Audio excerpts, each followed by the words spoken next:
उत्तर प्रदेश में मायावती की बहुजन समाजवादी पार्टी बसपा का गढ़ माना जाने वाला इलाका इस बार के चुनाव में पार्टी के लिए निराशाजनक साबित हुआ। बसपा का सुपड़ा साफ हो गया और पार्टी की सियासी जमीन भी खिसक गई। राजनीतिक विश्लेषकों का कहना है कि हार की वजह मायावती का प्रचार और प्रसार न करना है, या यूं कह लीजिए कि ज़मीनी स्तर पर उन्होंने इस बार किसी भी तरीके से काम नहीं किया। पिछले कुछ सालों में मायावती ने चुनाव के प्रचार प्रसार में कमी की है और इस चुनाव में भी उनका प्रचार अभियान उम्मीदों से बहुत कमज़ोर रहा।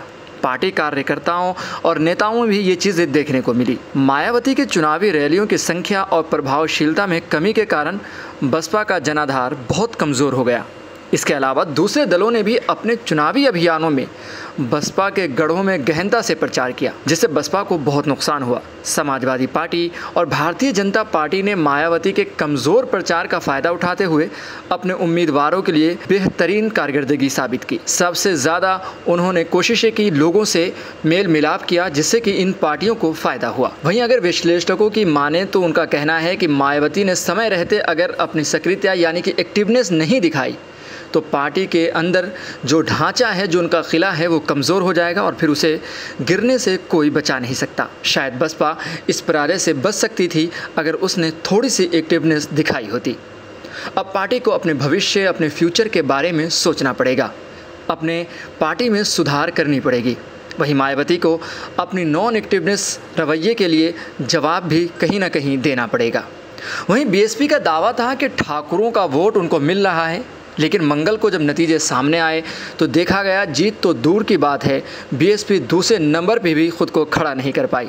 एक वक्त था जब मायावती का नाम ही काफ़ी था, मगर इस चुनाव ने हालात बदल कर रख दिए। बीएसपी प्रत्याशी सुरेंद्र नागर ने 2009 के लोकसभा चुनाव में बीजेपी से प्रत्याशी डॉक्टर महेश शर्मा को हराया था। हालांकि जीत का अंतर ज़्यादा नहीं था, बस 15,000 के करीब ही वोट आ पाए थे, जिसके टक्कर में बीएसपी ने जीत अपने नाम कर लिया था। मगर इस हार की सबसे बड़ी और सबसे कड़ी वजह यही मानी जा रही है कि पार्टी की सुप्रीमो मायावती और पार्टी के दूसरे नेताओं ने चुनाव के लिए ज़्यादा कोशिशें नहीं की, यानी प्रचार प्रसार नहीं किया।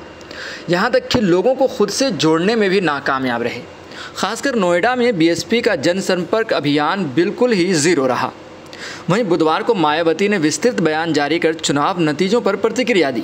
उन्होंने कहा कि उनकी पार्टी सभी स्तरों पर चुनाव परिणामों का गहन विश्लेषण करेगी और पार्टी और उसके अभियान के हित में जो भी ठोस कदम होगा वो उठाएगी। साथ ही उन्होंने पार्टी के समर्थन देने के लिए दलित समुदाय, खासकर जाट समुदाय का शुक्रिया अदा किया, लेकिन मुस्लिम समुदाय के प्रति उनकी नाराज़गी भी दिखी। मायावती ने कहा कि बहुजन समाजवादी पार्टी का खास वर्ग मुस्लिम समुदाय, जो पिछले कई चुनावों और इस बार भी लोकसभा चुनाव में पर्याप्त प्रतिनिधित्व देने के बावजूद भी बीएसपी को ठीक से नहीं समझ पाया है, इसलिए अब उसका ये हाल हो गया है।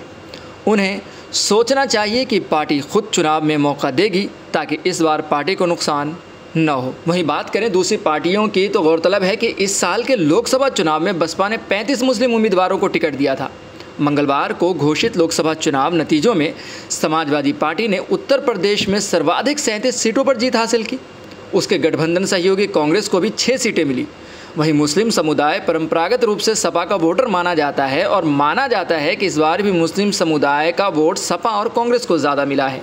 वहीं मायावती ने कहा कि लोकसभा चुनाव का नतीजा जो भी हो, ये जनता के सामने है और अब उन्हें देश के लोकतंत्र, संविधान और राष्ट्रहित आदि के बारे में सोचना होगा और तय करना होगा कि इस चुनाव के नतीजे वैध हैं या नहीं। वहीं भविष्य में उनके जीवन पर इसका क्या असर पड़ेगा। वहीं देखने वाली बात ये भी है कि आने वाले चुनावों में मायावती अपनी पार्टी के लिए क्या कारकर्दगी करती हैं और ये पार्टी फिर से लोगों के बीच अपनी कितनी जगह बना पाती है।